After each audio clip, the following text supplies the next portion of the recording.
अस्सलाम वालेकुम students, welcome to my channel. आज हम GSCA 201 का एक लेक्चर स्टार्ट करने वाले हैं। इस लेक्चर में हम कंप्लीट जो लेसन्स हैं हमारे रिमेनिंग लेसन नंबर 4 से लेसन नंबर 16 तक वो कवर करेंगे। मिड टर्म प्रिपरेशन के हवाले से ये वीडियो बनाई जा रही है और मेरा मकसद सिर्फ ये है कि आपको एक ही वीडियो में तमाम डिटेल के साथ लेक्चर जो है वो मिल जाए ताकि आप एग्ज़ाम की अपने अच्छी प्रिपरेशन कर सकें। ठीक है, तो चलिए स्टार्ट करते हैं लेक्चर नंबर 4 के साथ, जो कि है pedagogical content knowledge. Pedagogical content knowledge या PCK जिसको कहा जाता है, इसका मतलब है टीचर का अपने सब्जेक्ट का गहरा इल्म होना टीचर के पास, और ये समझना उसे कि बच्चे उस सब्जेक्ट को कैसे सीखते हैं। सही है। इसमें टीचर को सब्जेक्ट के आइडियाज, कॉन्सेप्ट, स्किल्स और प्रैक्टिसेस की स्ट्रॉन्ग अंडरस्टैंडिंग होनी चाहिए। साथ ही उन्हें ये समझना भी जरूरी है कि स्टूडेंट्स के लिए क्या आसान है और क्या मुश्किल, और कौन से एग्जाम्पल्स, एक्टिविटीज और टीचिंग मेथड्स बच्चों के लिए ज्यादा इफेक्टिव होंगे। सही। टीचिंग का तरीका बच्चों की डेवलपमेंट लेवल और इंटरेस्ट के मुताबिक एडजस्ट करना होता है। टीचर्स को बच्चों के स्टार्टिंग ग्रेड्स के कॉन्सेप्ट्स और साइंस के बारे में उनकी जो सोच है उसको भी समझना चाहिए, और साथ ये भी समझना चाहिए कि बच्चों की प्रियोर नॉलेज को एसेस करके नई लर्निंग कैसे फैसिलिटेट की जा सकती है। बच्चों का जो पहला इल्म है, जो उनकी प्योर नॉलेज है, ठीक है, टीचिंग और लर्निंग का बहुत इंपॉर्टेंट हिस्सा है वो। नई इंफॉर्मेशन बच्चों की पहली नॉलेज की बेस पर समझ में आती है। पहला इल्म जो उनकी प्योर नॉलेज है वो ये डिसाइड करता है कि स्टूडेंट नई बात को कैसे देखे और समझे। लर्निंग के गोल्स ये होते हैं कि नई इंफॉर्मेशन को पहले से मौजूद स्कीमाज में, जो जहनी स्ट्रक्चर है स्कीमा, उनमें फिट किया जाए। सही। स्टूडेंट्स अपनी एग्जिस्टिंग अंडरस्टैंडिंग यूज करके नई चीज को एसिमुलेट करते हैं। स्टूडेंट्स के पहले आइडियाज उनकी लर्निंग्स को डायरेक्टली अफेक्ट करते हैं, इसलिए लेसन प्लान करते वक्त टीचर्स को बच्चों की प्योर नॉलेज जो है वो जरूर कंसीडर करनी चाहिए। टीचर को समझना होता है कि बच्चे क्या पहले से जानते हैं, लर्निंग गोल्स क्या है और दोनों के दरमियान गैप क्या है, और इस गैप को कैसे ब्रिज किया जा सकता है। सही। बच्चे स्कूल से पहले भी डेली लाइफ एक्सपीरियंसेस से साइंस के बारे में आइडियाज बना लेते हैं। कुछ आइडियाज लर्निंग को सपोर्ट करते हैं और कुछ आइडियाज साइंस के अगेंस्ट होते हैं, जो फिर मुश्किल भी क्रिएट करते हैं। ठीक है। कॉन्सेप्चुअल चेंज का मतलब जो है वो ये होता है कि स्टूडेंट धीरे धीरे अपनी जो पहली सोच है उसको चेंज करके नई साइंटिफिक अंडरस्टैंडिंग डेवलप करता है। ये प्रोसेस थोड़ा टाइम लेता है लेकिन हो जाता है। सही। बच्चे अपने प्योर नॉलेज को मॉडिफाई करके नए कॉन्सेप्ट्स को एक्सेप्ट करते हैं। आसान कॉन्सेप्ट्स वो होते हैं जो बच्चों के पहली जो सोच है उससे मैच करते हैं। ठीक है। जैसे फ्रिक्शन के बॉल का रुक जाना या गीले फ्लोर पर स्लिप हो जाना। ठीक है। और मुश्किल कॉन्सेप्ट जो है वो होते हैं जो बच्चों की पहली सोच को कंप्लीटली चेंज करना डिमांड करते हैं। जैसे बैलेंस्ड फोर्सेस के बच्चे सिर्फ ये समझते हैं कि बुक टेबल पर फोर्स लगा रही है, लेकिन टेबल भी बुक पर इक्वल और ऑपोजिट फोर्स लगा रहा होता है। ठीक है। ये कॉन्सेप्ट उनको समझना थोड़ा डिफिकल्ट हो जाता है, तो ये मुश्किल कॉन्सेप्ट कहला रहा होता है। ठीक है। टीचर्स और करिकुलम डेवलपर्स जो हैं उनको डिफिकल्टी लेवल्स का ख्याल रखते हुए टीचिंग मेथड्स एडजस्ट करने चाहिए। एग्जिस्टिंग आइडियाज को रिस्ट्रक्चर करने का जो पेडागोजिकल अप्रोचेस है ना, ठीक है, तो उनमें ये है कि देखिए सिर्फ ट्रेडिशनल टीचिंग या सिंपल डिस्कवरी लर्निंग से बच्चों के गलत आइडियाज चेंज नहीं होते। कॉन्सेप्चुअल चेंज तब होता है जब स्टूडेंट्स अपनी लर्निंग पर रिफ्लेक्ट करते हैं और एक्सपीरियंसेस एनालाइज करते हैं। रिफ्लेक्शन प्रमोट करने के तरीके जो है उनमें शामिल होता है कि कॉन्सेप्ट्स को बिगर पिक्चर या ऑर्गेनाइजिंग थीम के साथ जो है वो सिखाना, बच्चों को बताना कि छोटी छोटी नॉलेज मिलकर एक बड़ा साइंटिफिक कॉन्सेप्ट जो है वो बना लेती है, और एक्सपेरिमेंट्स और इन्वेस्टिगेशंस करवाना जहां डिस्क्रिपेंट इवेंट्स सामने आए, जैसे डेटा मिसमैच या गलत रिजल्ट, पुअर टेक्निक या फॉल्टी हाइपोथेसिस पर डिस्कशंस वगैरह। नए आइडियाज को स्ट्रॉन्ग करने के लिए बार बार practice, extended application, group discussion और कलेक्टिव रिफ्लेक्शन जो है वो जरूरी होता है।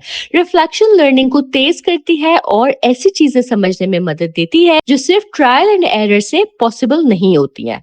इसके बाद हम अपने नेक्स्ट लेसन की तरफ बढ़ते हैं जो कि है approaches to teaching sciences. Science पढ़ते वक्त टीचर के लिए सबसे पहले ये ज़रूरी है कि वो स्टूडेंट की जो प्योर नॉलेज है उसको चेक करे। टीचिंग हमेशा इस बात पे बेस होनी चाहिए जो बच्चे पहले से जानते हैं। साइंस सिर्फ फैक्ट्स का कलेक्शन नहीं बल्कि ये समझाती है कि दुनिया कैसे काम करती है, इसलिए टीचिंग अप्रोच भी फ्लेक्सिबल और मीनिंगफुल ही होनी चाहिए। जो टेक्स्ट बुक है सिर्फ एक सोर्स है जो एक्टिविटीज और इंक्वायरी के साथ लिंक की जाए। टीचर का रोल सिर्फ करेक्ट आंसर देना नहीं होता है बल्कि स्टूडेंट को ब्रेनस्टॉर्मिंग और डिस्कशन का मौका देना चाहिए ताकि बच्चे खुद अपने आइडियाज जो है वो कंस्ट्रक्ट कर सकें। टेक्नोलॉजी का मीनिंगफुल यूज भी जरूरी है जैसे इंटरनेट रिसर्च और ऑनलाइन साइंटिफिक सिमुलेशन जो टीचिंग और लर्निंग दोनों के लिए मददगार है। गाइडेड इंक्वायरी में क्या है कि टीचर फैसिलिटेटर का रोल जो है वो प्ले करता है। टीचर डायरेक्टली आंसर्स नहीं बताता बल्कि इसका फोल्डिंग और क्लूज देता है और स्टूडेंट्स को खुद सही जवाब तक पहुंचने में मदद करता है। ट्रेडिशनल और इंक्वायरी बेस्ड अप्रोचेस का कंपैरिजन अगर किया जाए तो इनका कंपैरिजन ये बनता है कि ट्रेडिशनल अप्रोच में पहले कॉन्सेप्ट्स पढ़ाए जाते हैं और फिर एक्टिविटी होती है, जबकि इंक्वायरी अप्रोच में पहले एक्टिविटी होती है जो कंटेंट डिस्कवरी तक लेके जाती है। ट्रेडिशनल क्लासरूम में स्टूडेंट्स का लेसन प्लानिंग में रोल नहीं होता जबकि इंक्वायरी क्लासरूम में स्टूडेंट लेसन और एक्टिविटीज में एक्टिवली इन्वॉल्व होते हैं। सही। ट्रेडिशनल अप्रोच का जो फोकस है वो राइट आंसर पर होता है जबकि इंक्वायरी अप्रोच में फोकस लर्निंग प्रोसेस पर होता है। ठीक है, तो ये इसका कंपैरिजन है और ये कंपैरिजन जो है वो एग्जाम पॉइंट ऑफ व्यू से भी इंपॉर्टेंट होता है, तो आप इसको याद रखिएगा। साइंस पढ़ते वक्त टीचर्स को स्टूडेंट्स में स्किल्स डेवलप करनी चाहिए। पहला स्किल है ऑब्जर्वेशन कि बच्चों को सिमिलर और डिफरेंट चीजें देखने, इवेंट्स का सीक्वेंस समझने और टाइम देने की प्रैक्टिस करवाई जाए। ऑब्जर्वेशन छोटे ग्रुप्स में होनी चाहिए ताकि आइडियाज शेयर हो सके। टीचर फैसिलिटेटर के तौर पर फोकस्ड क्वेश्चंस पूछता है और स्टूडेंट्स को भी क्वेश्चंस पूछना सिखाता है। दूसरा स्किल आ जाता है आस्किंग क्वेश्चन के बच्चों को अपने एनवायरनमेंट से क्वेश्चंस रेज करना सिखाया जाए। टेस्टेबल और नॉन टेस्टेबल क्वेश्चंस का फर्क समझाया जाए और उनको टेस्टेबल बनाने की प्रैक्टिस करवाई जाए। क्लास में क्यूरियोसिटी बढ़ाने के लिए मटेरियल और क्वेश्चन बोर्ड का यूज करना चाहिए जहां बच्चे अपने क्वेश्चंस लिख सकें और हर हफ्ते रिव्यू हो वो। ठीक। थर्ड जो स्किल आ जाती है वो है हाइपोथेसाइजिंग। हाइपोथेसिस देने से पहले बच्चों को ऑब्जर्वेशन और इन्वेस्टिगेशन का काफी एक्सपीरियंस देना जरूरी है। फोर्थ जो स्किल है वो है प्लानिंग एंड कंडक्टिंग इन्वेस्टिगेशंस। बच्चों से पहले एग्जिस्टिंग इन्वेस्टिगेशन एनालाइज करवाई जाए, फिर खुद इन्वेस्टिगेशन प्लान करने का मौका दिया जाए। एक्सपेरिमेंट के दौरान बच्चे मटेरियल मैनेज करें, ऑब्जर्व और मेजर करें, डेटा रिकॉर्ड करें और प्रॉब्लम्स नोट करें। छोटे ग्रुप्स में फेयर टेस्ट प्लान करवाया जाए और डिस्कशंस के जरिए प्लान्स इंप्रूव किए जाएं। एक्सपेरिमेंट के बाद प्लान और एक्चुअल एक्सपेरिमेंट का कंपैरिजन करवाया जाए और एरर्स आइडेंटिफाई करने पर डिस्कशन हो। ठीक है, यह है प्लानिंग एंड कंडक्टिंग इन्वेस्टिगेशन। सही। फिफ्थ जो स्किल है वो है इंटरप्रेटिंग एंड एनालाइजिंग। ऑब्जर्वेशन और इन्वेस्टिगेशन के बाद कलेक्टिव डिस्कशन बहुत जरूरी होती है। हर ग्रुप का रिप्रेजेंटेटिव अपनी फाइंडिंग्स शेयर करे। डेटा में डिफरेंसेस हो तो ऑब्जर्वेशन का तरीका डिस्कस करवाया जाए और डिस्क्रिपेंसीज की वजह जो है वो एक्सप्लोर की जाए। इससे टॉपिक की गहरी अंडरस्टैंडिंग डेवलप होती है। टीचर को ऐसा एनवायरनमेंट क्रिएट करना चाहिए जहां बच्चे फ्रीली अपनी बात कर सके। ठीक है, और जो सिक्स्थ और जो लास्ट स्किल है वो है कम्युनिकेशन। सही। स्टूडेंट्स को बोलने की ज्यादा मौके देने चाहिए और टीचर उनकी बात को रिपीट या रिफ्रेस करे ताकि वोकैबुलरी जो है वो बच्चों के साथ साथ इम्प्रूव होती जाए। स्टूडेंट से कंफर्म करवाया जाए कि उनकी बात सही समझी गई है या नहीं। सही। रिटर्न वर्क, डायग्राम्स और ड्राइंग्स पर फीडबैक देना जरूरी है और उन फीचर्स की तरफ तवज्जो दिलाई जाए जो स्टूडेंट्स मिस कर गए हो। सही। ड्राइंग्स को लेबल करने की हमेशा हौसला अफजाई करनी चाहिए। इसके बाद नेक्स्ट लेसन की तरफ बढ़ते हैं जो कि है प्रॉपर्टीज ऑफ ऑब्जेक्ट्स। इस लेक्चर का फोकस ग्रेड 2 में स्टूडेंट्स के लिए स्ट्रक्चर ऑफ मैटर से रिलेटेड साइंस कंटेंट का सीक्वेंस ऑफ लर्निंग डेवलप करना है। टीचर सबसे पहले स्टूडेंट से क्वेश्चन पूछकर उनकी अंडरस्टैंडिंग चेक करता है और ये देखता है कि बच्चे ऑब्जेक्ट्स और मटेरियल्स के बारे में क्या जानते हैं। ठीक है, प्रॉपर्टीज ऑफ ऑब्जेक्ट्स और मटेरियल्स की बात करें तो हर ऑब्जेक्ट किसी स्पेसिफिक मटेरियल से बना होता है और मटेरियल्स की बहुत ज्यादा वैरायटी होती है।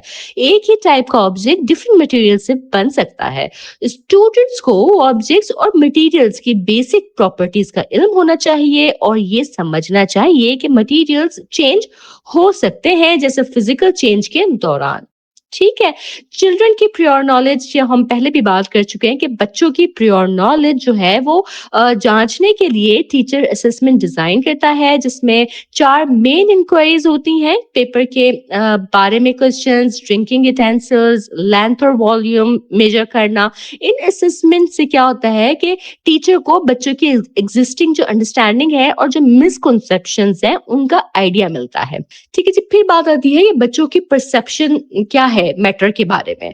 बच्चे ना रिजिड चीजों को सॉलिड समझते हैं। प्लास्टिक और जो कपड़ा है उसको सॉलिड और लिक्विड के दरमियान समझ रहे होते हैं और जो पाउडर है उसको लिक्विड के करीब समझ रहे होते हैं। ठीक है, वो समझते हैं कि सॉलिड को ग्राइंड करने से वेट कम हो जाता है और मेल्टिंग और डिसॉल्विंग को एक ही चीज समझ रहे होते हैं। ठीक है, ये उनका कुछ परसेप्शंस होते हैं मैटर के बारे में। लेकिन टीचर का जो गोल है ना वो सिर्फ कंटेंट सिखाना नहीं है बल्कि बच्चों में साइंटिफिक स्किल्स जो है वो डेवलप करना है। बच्चे क्वेश्चंस बेस करें, केयरफुल ऑब्जर्वेशन करें, मेजरमेंट के जरिए सीखें, डेटा इंटरप्रेट करें और अपनी लर्निंग जो है वो दूसरों के साथ शेयर करें। इस बेस पर ग्रेड 2 के लिए जो है वो 10 लेसन्स का टीचिंग स्ट्रैंड जो है वो बनाया जाता है। ठीक है, उसकी जो सीक्वेंस है वो इस तरह से होती है कि ये 4 से 5 फेज पर ये डिपेंड कर होता है। फेज ए के अंदर प्योर नॉलेज एसेस करनी होती है। फेज बी में जो है वो बैकग्राउंड डेवलप करना है। फेज सी डी ई जो है वो मेन कंटेंट होते हैं और जो फाइनल फेज है वो स्किल्स और नॉलेज अप्लाई करना होता है। नेक्स्ट टॉपिक हमारे पास आता है exploring the properties of solids and liquids. ठीक है, इनको हम फेजेस में डिवाइड करते हैं। फेज ए आ गया असेसिंग प्योर नॉलेज, तो बच्चों की कॉमन ऑब्जेक्ट्स और मटेरियल्स की अंडरस्टैंडिंग चेक की जाती है। इसमें वो ऑब्जेक्ट्स को डिस्क्राइब करना सीखते हैं और प्रॉपर्टीज आइडेंटिफाई करते हैं जैसे colour, shape, size, texture, weight वगैरह। इस फेज में 6 पीरियड्स होते हैं। ठीक है, फेज बी जो है वो एक्सप्लोरेशन का फेज होता है। सॉलिड्स और लिक्विड्स जो है वो एक्सप्लोर किए जाते हैं जैसे वुडन ब्लॉक और वाटर का कंपैरिजन होता है। बच्चे सॉलिड्स और लिक्विड्स की कैरेक्टरिस्टिक्स समझते हैं और मुख्तलिफ लिक्विड्स के साथ काम करके क्लासिफिकेशन स्किल जो है वो डेवलप करते हैं। ठीक है, फेज सी में डेवलपिंग स्किल्स हैं कि इस फेज में चेंजेस पर फोकस होता है जैसे डिसॉल्विंग और सॉलिडिफाइंग। ऑब्जर्वेशन स्किल्स स्ट्रांग होती हैं और वर्ड बैंक जो है वो एक्सपेंड होता है। जैसे जेली बनाकर ग्रुप्स में ऑब्जर्व किया जाता है कि कैसे मिक्सिंग, डिसॉल्विंग और फिजिकल चेंज जो है वो हो रहा है। ठीक है, स्टेप्स राइटिंग और ड्राइंग के जरिए जो है वो रिकॉर्ड किए जाते हैं और जेली सेट होने के बाद टेस्ट और ऑब्जर्व की जाती है। ठीक है, इसके बाद जो है फेज डी आता है अप्लाइंग स्किल्स का। इस फेज में बच्चे अपनी स्किल्स अप्लाई करते हैं। वो सॉलिड्स और लिक्विड्स को उनकी प्रॉपर्टीज के साथ डिस्क्राइब करते हैं। जैसे मिक्सचर है तो वो सॉलिड प्लस वाटर है। ठीक है, इस तरह से इन्वेस्टिगेट करते हैं, प्रिडिक्शन करते हैं, टेस्ट करते हैं और ड्राइंग्स बनाते हैं। तो टीचर लेसन्स का ब्रेकडाउन इसी तरह से ही करता है कि फेज ए में प्योर नॉलेज बता डिस्कस होती है कि लेसन 1 से 3 तक फेज ए बेस कर रहा है। इसमें आप colour, shape, texture, weight, light properties इस पे बात करते हैं। फेज बी एक्सप्लोरेशन का फेज है, ये लेसन 4 से लेसन 5 तक कंसिस्ट करता है। ठीक है, इसमें आप सॉलिड, लिक्विड और गैस का फर्क, लिक्विड्स को डिस्क्राइब और क्लासिफाई करना सिखाते हैं। ठीक है, फेज सी स्किल्स का होता है। इसमें लेसन 6 से लेसन 9 तक ये कंसिस्ट करता है। इसमें आप एक्टिविटी रखते हैं मेकिंग जेली की, observing changes, fair test, temperature और ग्रेन साइज का इफेक्ट। ये सारी चीजें आ रही होती है फेज सी में, और ये लेसन 6 से लेसन 9 तक कंसिस्ट कर रहा होता है। ठीक है, फेज डी आता है एप्लीकेशन का। ये लेसन 10 होता है टेम्पलेट के मुताबिक, और इसमें स्किल्स और नॉलेज अप्लाई करना और असेसमेंट हो रहा होता है। ठीक है, हर लेसन 2 पीरियड्स का होता है और हर पीरियड 40 मिनट्स का होता है। सही है, तो देखिए ये लेक्चर ना टीचर्स को समझाता है कि साइंस कॉन्सेप्ट्स को step by step, inquiry based और चाइल्ड सेंटर्ड तरीके से कैसे सिखाया जाए, ताकि बच्चों की ऑब्जर्वेशन, इंक्वायरी और प्रॉब्लम सॉल्विंग स्किल्स जो हैं वो डेवलप हो सके। ठीक है, नेक्स्ट हम बात करते हैं exploring the property of weight. इस लेक्चर में बच्चे वेट को एक प्रॉपर्टी के तौर पे एक्सप्लोर करते हैं। वेट का मतलब है किसी ऑब्जेक्ट का हैवी या लाइट होना। बच्चे पेन बैलेंस यूज करना सीखते हैं और वुडन ब्लॉक्स को नॉन स्टैंडर्ड वेट के तौर पर यूज करके कॉमन ऑब्जेक्ट्स का वेट मेजर करते हैं। सही, मेजरमेंट को टेबल में रिकॉर्ड करते हैं और एंड पर अपनी फाइंडिंग्स शेयर और इवेलुएट करते हैं। ठीक है, कॉन्सेप्ट क्या है कि वेट एक ऑब्जेक्ट की प्रॉपर्टी है जो उसके हैवी या लाइट होने को शो करती है। वेट को मेजर और कंपेयर किया जा सकता है। वेट का ताल्लुक ऑब्जेक्ट के साइज और मटेरियल से होता है जिससे वो बना होता है।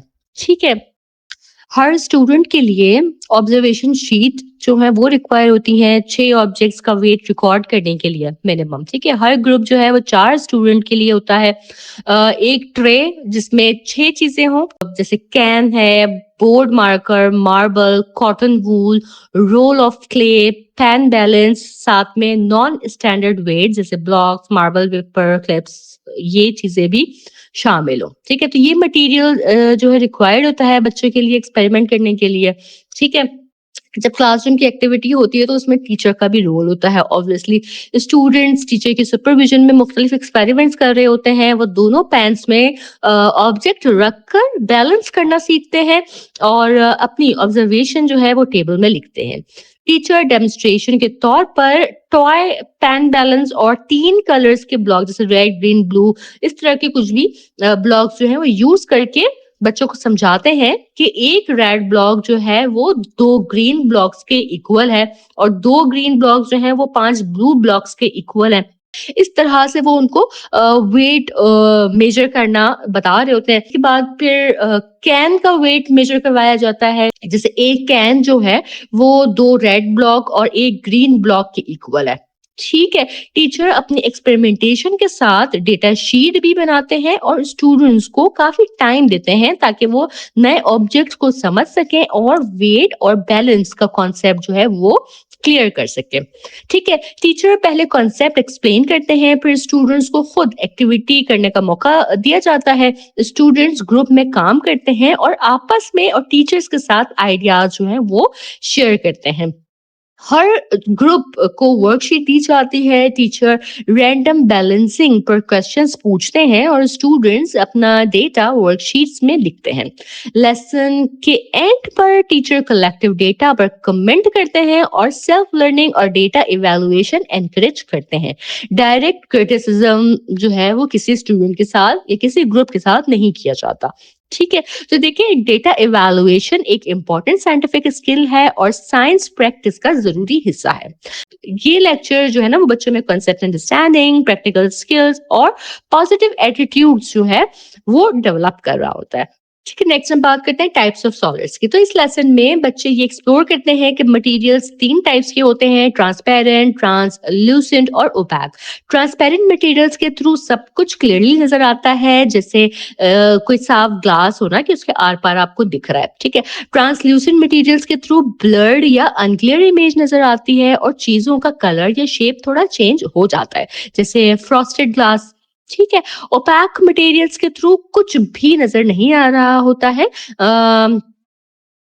ठीक है, जैसे अगर जार का लिड हो, उस लिड में से आप देखना चाहें आर पार तो कुछ भी आपको नहीं दिख रहा, बस बिल्कुल बंद है, ठीक है? तो ये ओपैक हो जाता है, सही है? इस लेसन के बाद ना स्टूडेंट्स ऑब्जेक्ट्स को सेंस ऑफ साइट से ऑब्जर्व करते हैं और मटेरियल्स को ट्रांसपेरेंट, ट्रांसलूसेंट और ओपैक में क्लासिफाई करते हैं। स्टूडेंट्स कलेक्टिव डिस्कशन में हिस्सा लेते हैं, आइडियाज शेयर करते हैं, दूसरों को सुनाते हैं और एग्री या डिसएग्री करते हैं। अपनी फाइंडिंग्स को टेबल में रिकॉर्ड करते हैं और मटेरियल्स और ऑब्जेक्ट्स की प्रॉपर्टीज एक्सप्लोर करने में इंटरेस्ट और एंथुसियाज्म डेवलप करते हैं। टीम वर्क सीखते हैं, जैसे मटेरियल शेयर करना, इंटरेक्शन और डिस्कशन। ठीक है, इसके लिए जो क्लासरूम में एक्टिविटी होती है उसमें क्या है कि टीचर ने स्टूडेंट को ओपैक, ट्रांसपेरेंट और ट्रांसलूसेंट ऑब्जेक्ट जो है वो इंट्रोड्यूस करवाए और हर स्टूडेंट को ऑब्जर्वेशन शीट दी गई जिसमें ऑब्जेक्ट को क्लासिफाई करना था। ग्रुप एक्टिविटी में 4 स्टूडेंट का ग्रुप जो है वो तैयार किया गया। एक ट्रे दी गई जिसमें आइटम्स थे, एक red lid, plastic spoon, small plastic jar और प्लास्टिक कप। टीचर ने 3 चार्ट्स प्रिपेयर किए, ओपैक, ट्रांसलूसेंट और ट्रांसपेरेंट। ठीक है, टीचिंग प्रोसेस क्या था इस एक्टिविटी में कि टीचर ने पहले प्रॉपर्टी का कॉन्सेप्ट एक्सप्लेन किया और स्टूडेंट से मुख्तलिफ ऑब्जेक्ट्स की प्रॉपर्टीज पूछी। कलर, शेप और स्ट्रक्चर को चार्ट्स पर लिखा गया। फिर स्टूडेंट्स को बताया गया कि ऑब्जेक्ट्स को 3 कैटेगरीज में क्लासिफाई करना है। डेफिनेशन के साथ क्लासिफिकेशन कुछ इस तरह से हुई कि ट्रांसपेरेंट, जिनसे क्लियरली देखा जा सके, चार्ट पर रखे गए। ठीक है, ओपैक, जिनसे देखा नहीं जा सकता, वो ओपैक चार्ट पे रखे गए। और ट्रांसल्यूसेंट, जिनसे ब्लर इमेज दिखती थी, वो ट्रांसल्यूसेंट चार्ट पर रखे गए। ठीक है, तो ये जो है क्लासरूम में एक्टिविटी और टीचिंग प्रोसेस रहा। सही है, कंक्लूजन क्या निकला कि स्टूडेंट ने ऑब्जेक्ट्स को ऑब्जर्व करके प्रॉपर क्लासिफिकेशन की। लर्निंग ऑब्जर्वेशन, डिस्कशन और हैंड्स ऑन एक्टिविटी के जरिए हुई। लेसन ने बच्चों में कॉन्सेप्ट क्लैरिटी, साइंटिफिक थिंकिंग और टीम वर्क जो है वो डेवलप की। ये लेक्चर जो है बच्चों को मटेरियल्स की प्रॉपर्टीज को सिंपल और प्रैक्टिकल तरीके से समझने में मदद देता है। ठीक है, इसके बाद हम चलते हैं exploring solids, liquids and gases की तरफ। तो लर्निंग ऑब्जेक्टिव्स क्या हैं? यहाँ पे वो है कॉन्सेप्ट्स के। सॉलिड्स क्या है? सॉलिड का अपना फिक्स्ड शेप होता है और कंटेनर चेंज होने से शेप चेंज नहीं होता। ठीक है, सॉलिड ज्यादातर ड्राई और हार्ड होते हैं और प्रेस करने पर आसानी से शेप चेंज नहीं होती है इनकी। ठीक है, लिक्विड्स क्या है कि लिक्विड्स का अपना शेप नहीं होता, ये कंटेनर के शेप और साइज के मुताबिक शेप ले लेते हैं। लिक्विड्स फ्लो करते हैं और पोर किए जा सकते हैं और ये वेट होते हैं। लिक्विड्स गीले होते हैं, वेट होते हैं। ठीक है, फिर गैसेस की बात होती है कि गैसेस का भी अपना शेप नहीं होता और ये कंटेनर के शेप के मुताबिक हो जाती हैं। अक्सर गैसेस नजर नहीं आती मगर महसूस की जा सकती हैं और कुछ गैसेस की स्मेल भी होती है। ठीक है, गैसेस फ्लो करती हैं और ब्लोन हो सकती हैं। ठीक है, स्किल्स की अगर बात करें तो देखिए स्टूडेंट ने अपनी सेंस यूज की, देखना, छूना और कभी कभी स्मेल करना। ये वाली सेंसेस जो है वो यूज हुई। सॉलिड्स, लिक्विड्स और गैसेस की ऑब्जर्वेबल प्रॉपर्टीज आइडेंटिफाई की। प्रॉपर साइंटिफिक वर्ड्स यूज करना सीखा और कलेक्टिव डिस्कशन में हिस्सा लिया। आइडियाज शेयर किए, दूसरों को सुना, एग्री और डिसएग्री किया और अपने एनवायरनमेंट से लिक्विड्स और गैसेस आइडेंटिफाई किए। ठीक है, बच्चों में दुनिया एक्सप्लोर करने का इंटरेस्ट और एंथुसियाज्म जो है वो डेवलप हुआ इन एक्टिविटी से, इन एक्सपेरिमेंट से, इन चीजों को एक्सप्लोर करने से। ठीक है, साइंस में सोशल इंटरेक्शन की इंपॉर्टेंस का एहसास हुआ। मटेरियल्स जो यूज किए बच्चों ने, तो देखिए हर स्टूडेंट के लिए क्या हुआ कि साइंस जर्नल एक रिक्वायर्ड था और नोटबुक, के या तो साइंस जर्नल हो या नोटबुक, और एक बलून। सही है, और हर ग्रुप जो है वो 4 स्टूडेंट के लिए था। एक ट्रे जिसमें wooden block, transparent plastic glass पानी के साथ और एक एम्प्टी ट्रांसपेरेंट प्लास्टिक कप या बोल। ठीक है, और एंटायर पूरी क्लास के लिए ना 3 चार्ट्स, सॉलिड, लिक्विड, गैसेस और बलून्स, हर स्टूडेंट के लिए ये चार्ट्स थे। ठीक है, टीचिंग प्रोसेस जो था, जो क्लासरूम एक्टिविटी रही है सिखाने में, वो था कि सॉलिड एक्टिविटी ये है, टीचर ने ब्लॉक का कलर और शेप पूछा। ओपैक, ट्रांसपेरेंट और ट्रांसलूसेंट प्रॉपर्टीज जो थी वो रिवाइज की। सही, ब्लॉक और मार्कर की प्रॉपर्टीज सॉलिड चार्ट पर लिखी। ये बताया कि सॉलिड्स पानी में डालने पर भी शेप चेंज नहीं करते। स्टूडेंट्स ने क्लासरूम के सॉलिड्स जो है वो आइडेंटिफाई किए, जैसे टेबल, कबर्ड या मैप, डोर, फैन वगैरह। ठीक है। फिर लिक्विड एक्टिविटी हुई, इसमें क्या हुआ कि 2 डिफरेंट शेप और साइज के कप्स दिए गए, पानी को एक कप से दूसरे कप में डाला गया। स्टूडेंट्स ने ऑब्जर्व किया कि पानी ने कप के शेप के मुताबिक जो है वो शेप ले लिया है। सही है। डिफरेंस एक्सप्लेन किए कि सॉलिड शेप चेंज नहीं करता, लिक्विड शेप चेंज कर लेता है और फ्लो करता है। ठीक है। स्टूडेंट्स ने लिक्विड्स की एग्जांपल्स दी, जैसे वाटर, जूस, मिल्क वगैरह। ठीक है। फिर हुई गैस की एक्टिविटी। स्टूडेंट्स ने बलून जो है वो ब्लो किए और शेप ऑब्जर्व की। बलून छोड़ने पर ना एयर को फील किया। सही है। जब उसको नॉट ना करें और बलून को ऐसे ही छोड़ दिया तो उसमें से हवा निकली, तो उस हवा को फील किया।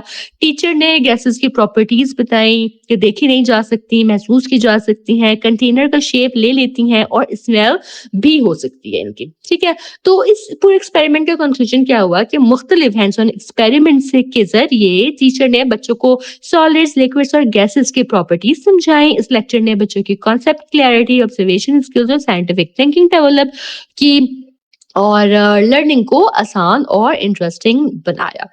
ठीक है। इसके बाद आ जाता है एक्सप्लोरिंग लिक्विड्स। कि तमाम लिक्विड्स में कुछ कॉमन प्रॉपर्टीज होती हैं, कंटेनर के शेप के मुताबिक शेप ले लेना, फ्लो करना और वेट होना। लिक्विड्स में डाइवर्सिटी भी होती है, जैसे थिक और थिन, धीरे या तेज फ्लो करना, ट्रांसपेरेंट, ट्रांसलूसेंट या ओपैक होना और मुख्तलिफ कलर्स और टेक्सचर्स होना। ऑब्जेक्ट्स और मटेरियल्स को उनकी कॉमन प्रॉपर्टी के बेस पर ग्रुप्स में डिवाइड किया जा सकता है। ठीक है।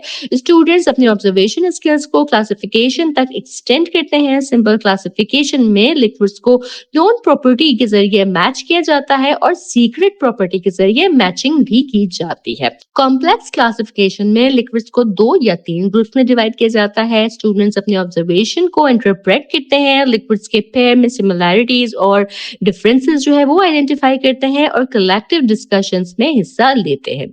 आइडियाज शेयर किए जाते हैं, दूसरों को सुना जाता है, एग्री और डिसएग्री किया जाता है और नए अंडरस्टैंडिंग जो है वो डेवलप की जाती है।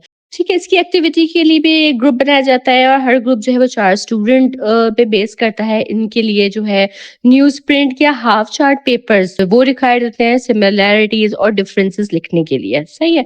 2 लिक्विड्स क्लियर प्लास्टिक बॉटल्स में। पूरी क्लास के लिए जो है वो तकरीबन 28 to 32 क्लियर प्लास्टिक बॉटल्स या जार्स जो है वो चाहिए होती हैं, जिसमें मुख्तलिफ लिक्विड्स हों। 3 चार्ट्स पेपर, ओल्ड न्यूज़पेपर्स ये रिक्वायर्ड होता है। एक्टिविटी में जो है वो 3 स्टेप्स को फॉलो किया जाता है। पहला स्टेप आ जाता है क्लासिफिकेशन के इंट्रोडक्शन का, कि टीचर ने क्लासिफिकेशन का कॉन्सेप्ट जो है वो एक्सप्लेन किया और 2 चार्ट्स लगाए, ग्रुप 1 और ग्रुप 2। इस तरह से टीचर ने जो है वो 30 बॉटल्स जो हैं वो स्टूडेंट्स के सामने रखी। सीक्रेट प्रॉपर्टी एक्टिविटी बताई कि स्टूडेंट एक एक करके आए और लिक्विड्स को 2 ग्रुप्स में क्लासिफाई करें। बाद में टीचर ने पूछा कि सीक्रेट प्रॉपर्टी क्या थी, तो स्टूडेंट ने मुख्तलिफ आंसर्स दिए और आखिर एक स्टूडेंट ने आइडेंटिफाई किया कि ग्रुप 1 जो है वो हाफ फिल्ड बॉटल्स का ग्रुप है और ग्रुप 2 जो है वो फुल फिल्ड बॉटल्स का ग्रुप है। इस तरह से जो है आपका फर्स्ट स्टेप वो क्लियर हुआ। स्टेप 2 क्या था कि स्टूडेंट्स की अपनी प्रॉपर्टी के टीचर ने कहा कि अब खुद प्रॉपर्टी सजेस्ट करें, बच्चों को कहा। तो स्टूडेंट्स ने सजेस्ट किया थिक और थिन और लिक्विड्स को इस बेस पर फिर क्लासिफाई किया। थर्ड स्टेप हुआ एडवांस क्लासिफिकेशन का, कि टीचर ने ट्रांसपेरेंट, ट्रांसलूसेंट और ओपैक की एक्टिविटी करवाई। 3 चार्ट्स बनाए गए और सब लिक्विड्स को इन 3 कैटेगरीज में क्लासिफाई किया गया। ठीक है। तो इस लेसन के जरिए क्या हुआ कि बच्चों ने लिक्विड्स की कॉमन और डिफरेंट प्रॉपर्टीज को समझा, सिंपल से कॉम्प्लेक्स क्लासिफिकेशन तक का सफर किया और अपनी ऑब्जर्वेशन, डिस्कशन और टीम वर्क स्किल्स जो है वो डेवलप की। ये लेक्चर बच्चों की साइंटिफिक थिंकिंग, क्लासिफिकेशन स्किल्स और सोशल लर्निंग को मजबूत बनाता है। इसके बाद हम बात करते हैं असेसमेंट की। असेसमेंट क्या होती है? तो देखिए, असेसमेंट ना एक प्रोसेस है जिसमें मुख्तलिफ सोर्सेज से इंफॉर्मेशन कलेक्ट और डिस्कस की जाती है ताकि ये समझा जा सके कि स्टूडेंट्स क्या जानते हैं, क्या समझते हैं और अपनी लर्निंग को कैसे यूज करते हैं। असेसमेंट का फाइनल मकसद ये होता है कि हासिल शुदा जो रिजल्ट है उसको नेक्स्ट लर्निंग को इम्प्रूव करने के लिए यूज किया जाए। ठीक है। कैरेक्टरिस्टिक ऑफ असेसमेंट की बात करें तो असेसमेंट सिर्फ लर्निंग के बाद नहीं होती, बल्कि स्टार्ट में, टीचिंग के दौरान और एंड पर भी होती है। टॉपिक शुरू करते वक्त लर्नर के आइडियाज जानना भी असेसमेंट का हिस्सा है। असेसमेंट के लिए रिटन आंसर जरूरी नहीं होते, ऑब्जर्वेशन, कन्वर्सेशन और ड्राइंग्स वगैरह से भी असेसमेंट हो जाती है। ठीक है। असेसमेंट में इंफॉर्मेशन कलेक्ट की जाती है और उस पर जजमेंट किया जाता है और फिर उस इंफॉर्मेशन को यूज किया जाता है। असेसमेंट का पर्पस इस बात पर डिपेंड करता है कि हम इस इंफॉर्मेशन का क्या करते हैं।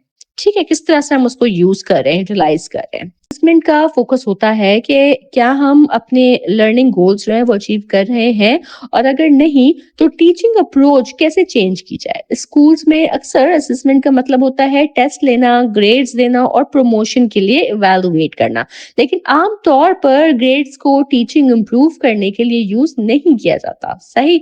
असेसमेंट की दो मेन टाइप्स है, एक समेटिव है, एक फॉर्मेटिव है। समेटिव असेसमेंट लर्निंग के एंड पर होता है और टीचिंग और लर्निंग का फाइनल रिजल्ट बता रहा होता है। इस स्टेज पर ज्यादा फॉर्मल लर्निंग नहीं होती।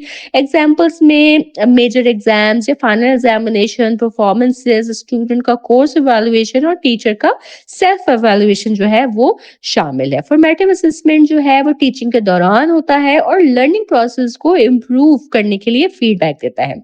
ये स्टूडेंट के साथ साथ टीचर की परफॉर्मेंस भी जो है वो असिस्ट करता है। एग्जाम्पल्स में इसका जाता है कि क्लास एक्टिविटीज के दौरान ऑब्जर्वेशन, स्टूडेंट्स का non verbal response, homework review, reflection journals, plan और spontaneous question answer session, teacher student conferences, in class informal presentations और स्टूडेंट फीडबैक या सेल्फ इवैल्यूएशन। सही है। फॉर्मेटिव असेसमेंट और इंक्वायरी की एक बात करें तो देखिए, इंक्वायरी के मुख्तलिफ स्टेजेस हैं जहां असेसमेंट हो सकती है, और जैसे ऑब्जर्व करना, आपस में बात करना, क्वेश्चंस रेज करना और फाइंडिंग्स शेयर करना। इन तमाम स्टेजेस से टीचर को ये पता चलता है कि स्टूडेंट साइंस कॉन्सेप्ट को कितना समझ रहे हैं और साइंस स्किल्स को कैसे यूज कर रहे हैं। ठीक है। टीचर फिर इस इंफॉर्मेशन की मदद से नेक्स्ट जो लर्निंग स्टेप्स है वो प्लान करता है और स्टूडेंट्स को बेहतर गाइडेंस देता है।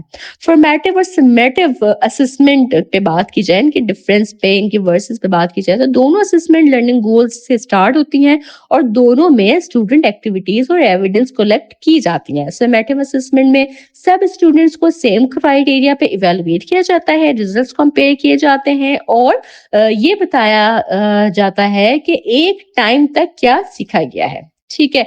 Indicators for assessing process skills पे बात करें तो ऑब्जर्विंग स्किल्स में टीचर चेक करता है कि स्टूडेंट्स डिफरेंसेस और सिमिलैरिटीज आइडेंटिफाई कर सकते हैं, मल्टीपल सेंसेस यूज कर रहे हैं, ऑब्जेक्ट्स की फीचर पहचान सकते हैं और कॉमन कैरेक्टरिस्टिक्स पर क्लासिफिकेशन कर सकते हैं। कम्युनिकेशन स्किल्स में टीचर चेक करता है कि स्टूडेंट्स अपनी एक्टिविटीज और आइडियाज फ्रीली बताते हैं, दूसरों की बात सुनते हैं, ऑब्जर्वेशन लिखते या ड्रॉ करते हैं, टेबल्स और चार्ट्स यूज करते हैं और बुक्स या दूसरे रिसोर्सेज से इंफॉर्मेशन लेकर अपनी लर्निंग जो है वो इम्प्रूव करते हैं। ठीक है। फिर आता है formative assessment cycle. Formative assessment mid cycle छोटी होती है और टीचर्स को ये बताती है कि गोल्स के मुकाबले में कहाँ खड़े हैं और नेक्स्ट क्या इम्प्रूव करना चाहिए। ये असेसमेंट प्लान को ज्यादा गाइडेड या कम गाइडेड बनाने में मदद करता है। नेक्स्ट हम बात करते हैं कॉन्सेप्ट ऑफ डिसॉल्विंग का। इस लेसन का मकसद ना ये समझाना है कि अगर सॉलिड्स के पार्टिकल्स का साइज चेंज हो जाए तो उसकी कुछ प्रॉपर्टीज भी चेंज हो जाती है। एक्सपेरिमेंट के लिए 2 plastic cups, 2 spoon, sugar powder form में भी और ग्रेन फॉर्म में भी, दोनों फॉर्म्स में शुगर और पानी जो है वो यूज किया गया था। ठीक है। टीचर ने क्या किया कि एक कप पर पाउडर शुगर और दूसरे में जो है वो जो ग्रेन शुगर है वो उनके लेबल लगाए। ठीक है। फिर दोनों कप्स में बराबर अमाउंट का पानी डाला और शुगर मिक्स की। ऑब्जर्वेशन के दौरान पाउडर शुगर जो है वो जल्दी डिसॉल्व हो गई, जबकि जो शुगर ग्रेन्स थे वो पूरी तरह डिसॉल्व नहीं हो गई। टीचर ने एक्सप्लेन किया कि दोनों एक्सपेरिमेंट्स में सब चीजें सेम थी, सिर्फ शुगर की फॉर्म डिफरेंट थी। सही, ये टीचर ने पहले डेमोन्स्ट्रेट किया, फिर स्टूडेंट एक्टिविटी हुई कि स्टूडेंट्स को 2 कप और स्पून्स दिए गए, 1 कप में शुगर पाउडर और दूसरे में शुगर ग्रेन्स डाली। पानी डालने से पहले उस स्टूडेंट ने शुगर ग्रेन और पाउडर का फ़र्क आइडेंटिफ़ाई किया, फिर दोनों कप्स में बराबर पानी डाला और शुगर स्टिर की, ठीक है? थोड़ी देर बाद स्टिरिंग जो है वो बंद की और दोनों कप्स को कंपेयर किया, तो टीचर ने स्टूडेंट की मदद से ऑब्जर्वेशन फेयर टेस्ट चार्ट पर लिखी। फेयर टेस्ट टेम्पलेट के 4 पॉइंट्स थे कि एक्सपेरिमेंट क्या था, ये मेंशन करना था कि शुगर को पानी में डिसॉल्व करना, ये एक्सपेरिमेंट था। दूसरा पॉइंट है कि कौन सा वेरिएबल चेंज किया गया, तो वहां आ गई शुगर की टाइप के इनके पाउडर फॉर्म थी या ग्रेन फॉर्म थी, सही है। फिर थर्ड पॉइंट है कि कौन सी चीजें सेम रखी गई हैं, पानी का अमाउंट और शुगर का अमाउंट, ये दोनों चीजें सेम रखी गई थी। ये थर्ड पॉइंट हो गया। और फोर्थ पॉइंट था फाइंडिंग्स क्या थी, फाइनल रिजल्ट्स क्या थे। तो ये कि शुगर पाउडर पूरी तरह पानी में डिसॉल्व हो गई, जबकि शुगर ग्रेन्स पूरी तरह डिसॉल्व नहीं हुए थे। टीचर ने ये तमाम फाइंडिंग्स जो है वो फिर चार्ट पर लिख दी।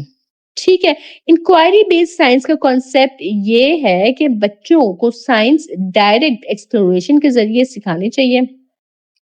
ठीक है, तो इस एक्सपेरिमेंट के ज़रिए बच्चों ने जो रिज़ॉल्विंग का कॉन्सेप्ट था, वो गेन किया। ठीक है, जब बात करते हैं इंक्वायरी बेस्ड लर्निंग की, तो देखिए इंक्वायरी बेस्ड साइंस का कॉन्सेप्ट ना ये है कि बच्चों को साइंस डायरेक्ट एक्सप्लोरेशन के ज़रिए सिखानी चाहिए और टॉपिक्स इनके एनवायरनमेंट से रिलेटेड होने चाहिए। ठीक है, एप्रोप्रिएट टॉपिक्स के एग्जांपल्स लें तो समझेंगे स्नेल्स या light and shadow, moving objects, plants और एनिमल्स के लाइफ साइकिल्स, ये एप्रोप्रिएट टॉपिक्स हो सकते हैं इंक्वायरी बेस्ड लर्निंग में। ठीक है, और इन एप्रोप्रिएट टॉपिक्स क्या हो सकते हैं फॉर इंक्वायरी, ये है dinosaurs, space travel, rain forest, Arctic animal.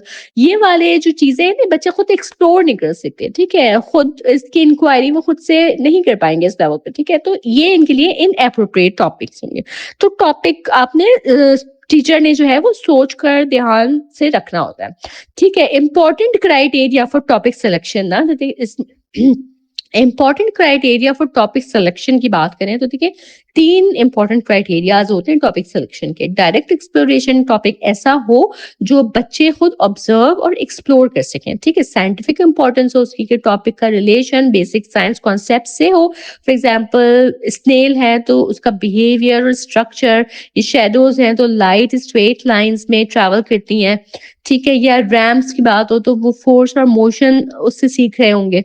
ठीक है, तो ये वाली चीज इंपॉर्टेंट होती है। थर्ड आ गया डेवलपमेंटली एप्रोप्रिएट के टॉपिक बच्चों की एज के मुताबिक हो और बच्चे उसे डिफरेंट एंगल से डिटेल के साथ और टाइम के साथ एक्सप्लोर कर सके। ठीक है, इसके बाद जो है हम आगे बढ़ते हैं समेटिव असेसमेंट की तरफ। समेटिव असेसमेंट ना उन 10 लेसन्स की कंप्लीट होने के बाद की जाती है। इसका मकसद स्टूडेंट की अचीवमेंट लेवल चेक करना है, देखना कि कॉन्सेप्ट्स और स्किल्स कितनी एक्वायर है और ये डिसाइड करना कि लर्निंग गोल्स अचीव हुए हैं या नहीं। ये असेसमेंट टीचर्स को मदद देती है नेक्स्ट टॉपिक्स या करिकुलम पे मूव करने का डिसीजन लेने में और प्रमोशन या प्रोग्रेस डिसाइड करने में। फॉर्मेटिव असेसमेंट का ओवरव्यू लेते हैं तो फॉर्मेटिव असेसमेंट कंटिन्यूस होती है, लेसन से पहले या लेसन के दौरान हो सकती है। टीचर स्टूडेंट से बात करते हैं, उनका रिटन वर्क और ड्राइंग्स वगैरह देखते हैं और उन्हें ऑब्जर्व करते हैं जब वो एक्सप्लोरेशंस कर रहे हों। इसका पर्पस स्टूडेंट की प्रोग्रेस जो है वो मॉनिटर करना होती है, लर्निंग गोल्स के नजदीक ले जाना होती है और जरूरत पड़ने पर लर्निंग एक्सपीरियंसेस मॉडिफाई डिजाइन करना होती है। कुछ डूज एंड डोंट्स है एवेलुएटिंग स्टूडेंट वर्क के। तो डूज में आ जाता है कि टीचर स्टूडेंट की एफर्ट और प्रोग्रेस को एक्नॉलेज और एनकरेज करे, स्पेसिफिक वर्क के अच्छे एस्पेक्ट्स पे कमेंट करें जो लर्निंग गोल से रिलेटेड हो। वीक एस्पेक्ट्स पिन पॉइंट करें, जैसे टेक्निकल टर्म का मिसयूज लेकिन कंस्ट्रक्टिव वे में। ठीक है, स्टूडेंट्स को टाइम दें फीडबैक, रीड, रिफ्लेक्ट और रिस्पॉन्ड करने के लिए। ठीक है, नेक्स्ट स्टेप्स क्लियरली इंडिकेट करें। डोंट्स में आ जाता है कि जजमेंटल कमेंट नहीं करने, स्कोर्स या सिंबल्स ना दें, जैसे बी प्लस, इस तरह की जैसे स्कोरिंग या सिंबल्स ना दें। जब कॉन्सेप्ट्स अभी डेवलप हो रहे हैं ना बच्चे के, तो उस टाइम पे सिंबल्स या स्कोरिंग वगैरह नहीं दी जाती। ठीक है, रिटोरिकल कमेंट्स ना दें, जैसे नीड इम्प्रूवमेंट या बिलो स्टैंडर्ड्स, इस तरह के कमेंट्स ना दें बच्चों को। वर्ड्स या असर्शंस के ऑब्सेसिव यूज से बचें, क्योंकि स्टूडेंट्स अभी अंडरस्टैंडिंग बिल्ड कर रहे हैं। इसके बाद हमारे पास फिर से टॉपिक आ जाता है पेडागोजिकल कंटेंट नॉलेज का। ये हम पहले भी डिस्कस कर चुके हैं, लेकिन ओवरव्यू एक बार फिर से मैं आपको देती हूँ उसका। तो देखिए, पीसीके का मतलब है टीचर का अपने सब्जेक्ट का डीप अंडरस्टैंडिंग होना, साथ ही ये समझना कि स्टूडेंट उस सब्जेक्ट को कैसे सीखते हैं। टीचर को ये पता होना चाहिए कि कौन से कॉन्सेप्ट्स और स्किल्स स्टूडेंट के लिए इजी हैं और कौन से डिफिकल्ट। इसके अलावा उन्हें ये समझना जरूरी है कि कौन सी एक्टिविटीज, एग्जाम्पल्स और टीचिंग अप्रोचेस स्टूडेंट के डिफरेंट डेवलपमेंटल लेवल्स और इंटरेस्ट के लिए सूटेबल है। टीचर्स को ये भी पता होना चाहिए कि बच्चों का साइंटिफिक अंडरस्टैंडिंग कैसे डेवलप होती है और के 8 तक, और उनकी प्रियोर आइडियाज को कैसे असेस करना होता है और असेसमेंट रिजल्ट्स के बेसिस पर उन्हें कैसे गाइड करना है। ठीक है, ट्रेडिशनल इंक्वायरी और गाइडेड इंक्वायरी अप्रोचेस में फर्क ये है कि ट्रेडिशनल अप्रोच में कंटेंट एक्टिविटी से पहले आता है और स्टूडेंट का रोल मिनिमल होता है, जबकि गाइडेड इंक्वायरी में एक्टिविटी कंटेंट को लीड करती है और स्टूडेंट का इन्वॉल्वमेंट जो है वो ज्यादा होता है, जिसमें वो प्लानिंग और लर्निंग में एक्टिवली पार्टिसिपेट करते हैं।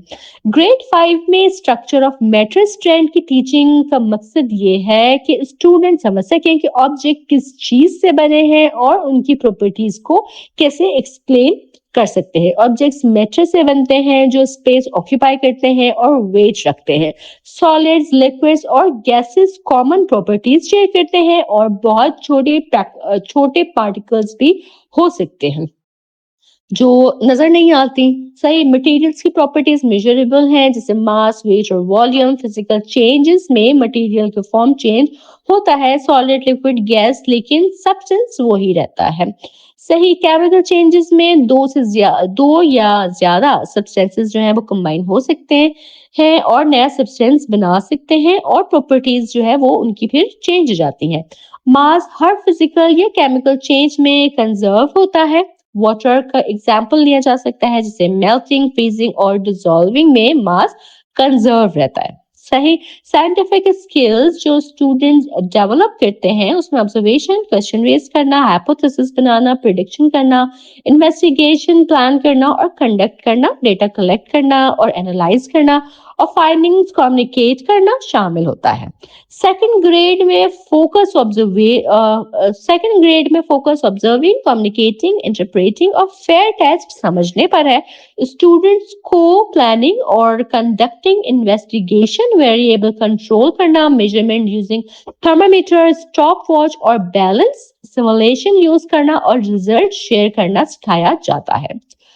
असेसमेंट से पता चला कि स्टूडेंट्स का प्रियोर नॉलेज लिमिटेड है। इंक्वायरी 1 में जब उन्हें एक रॉक शेविंग फोम और वाटर दिए गए तो उन्होंने डिटेल्ड ऑब्जर्वेशन दी, लेकिन प्योर सब्सटेंस का कॉन्सेप्ट जो है वो गलत समझा। इंक्वायरी 2 में वॉल्यूम और मास मेजर करने का एक्सपीरियंस नहीं था और डेसिमल फ्रैक्शन समझ नहीं आए। इंक्वायरी 3 में मिक्सचर बनाया, लेकिन सॉल्यूशन और सस्पेंशन का कॉन्सेप्ट जो है वो नहीं था और सॉलिड्स को वाटर से सेपरेट करना नहीं आता था। इंक्वायरी 4 में विनेगर और बेकिंग सोडा या सॉल्ट के साथ रिएक्शन करवाया, उसमें बबल्स ऑब्जर्व किए, लेकिन केमिकल चेंज रिकॉग्नाइज करना नहीं आया। ओवरऑल स्टूडेंट को काफी स्ट्रक्चर्ड गाइडेंस की जरूरत थी इन इंक्वायरीज में।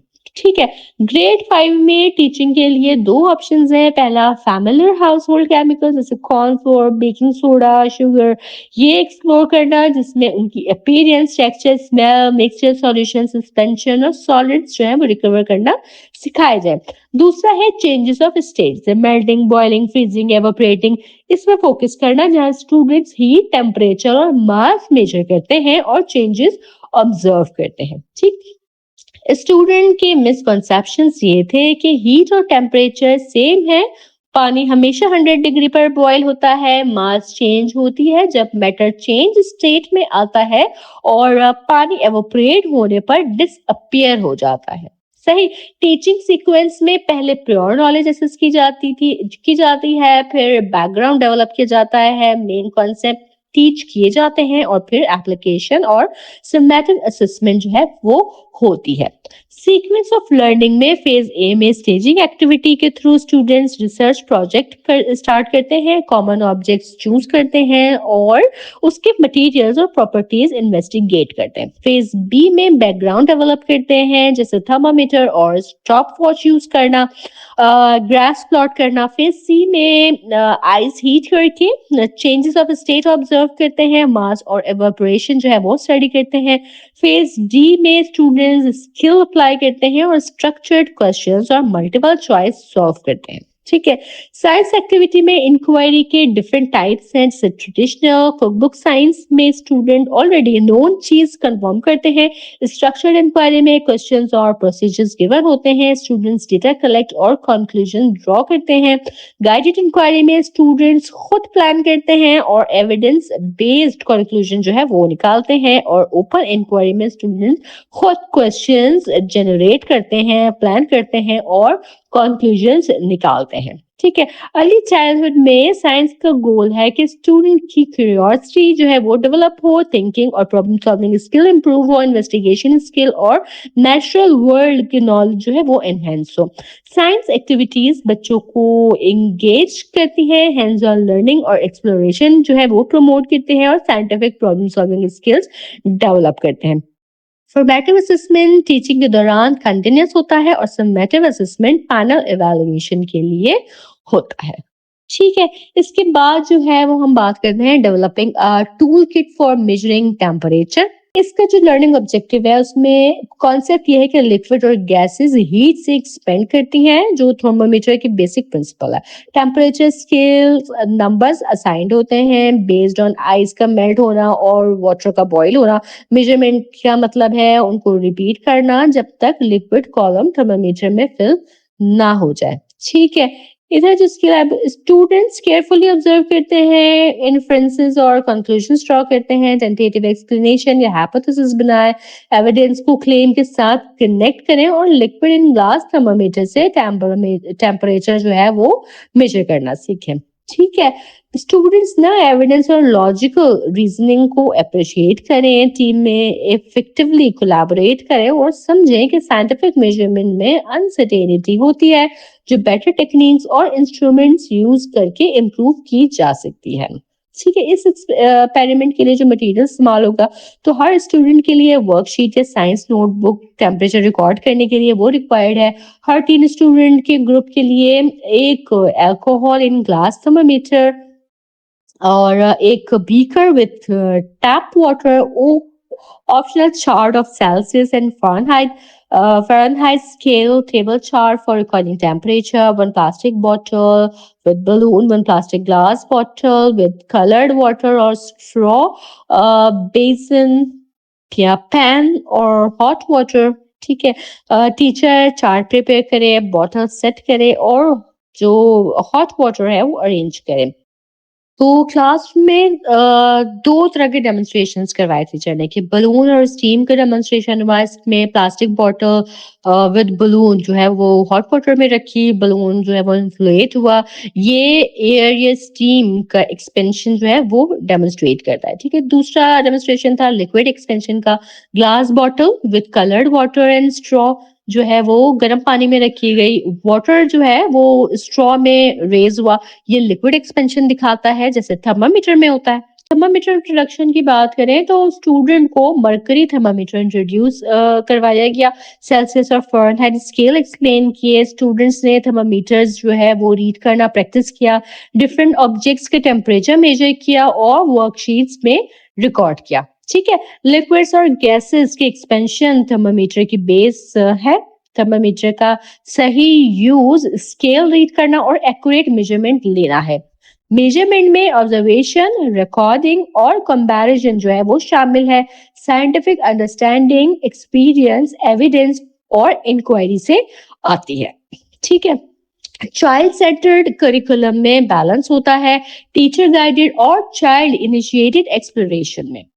टीचर फिनोमेना इंट्रोड्यूस करता है और बच्चों के क्वेश्चंस फर्दर एक्सप्लोरेशन गाइड करते हैं। बच्चों की एंगेजमेंट और ओनरशिप लर्निंग में ज्यादा इंपॉर्टेंट है, ना कि क्वेश्चन किसने इनिशिएट किया इस बात में। ठीक है। तो जो यहाँ इस लेसन में जो क्विक टेक अवे है ना स्टूडेंट के लिए वो ये है कि हीट से लिक्विड ये गैसेस एक्सपेंड होते हैं। ये थर्मामीटर के प्रिंसिपल है। Celsius and Fahrenheit scales ice melting और वाटर बॉइलिंग पर बेस्ड है। ऑब्जर्व, हाइपोथेसिस, मेजर और रिकॉर्ड करना कोर साइंटिफिक प्रोसेस है। कोलैबोरेशन और केयरफुल ऑब्जर्वेशन एक्यूरेसी जो है वो इम्प्रूव करता है और बच्चों की इंक्वायरी और क्वेश्चंस लर्निंग को मीनिंगफुल बनाते हैं। ठीक है जी, तो इसके साथ ही ये क्विक सा तमाम लेसन का जो मिड टर्म में हमारी इंक्लूड है उनका मैंने ओवरव्यू आपको दे दिया है। आई होप कि ये लेक्चर आपके लिए काफ़ी यूज़फुल रहेगा। लेक्चर पसंद आया तो उसे लाइक ज़रूर कीजिएगा और अपने फेलो स्टूडेंट हैं और वर्चुअल यूनिवर्सिटी के डिफरेंट ग्रुप्स में से लाज़मी शेयर कीजिएगा ताकि जो स्टूडेंट्स परेशान हैं जीएससीए 201 की प्रिपरेशन के लिए उनके ये लेक्चर जो है वो काम आ सके। इंशाल्लाह ताला अपने नेक्स्ट लेक्चर के साथ जल्द हाज़िर होंगे। तब तक आप सब अपना बहुत ख़याल रखिएगा। अल्लाह हाफ़िज़।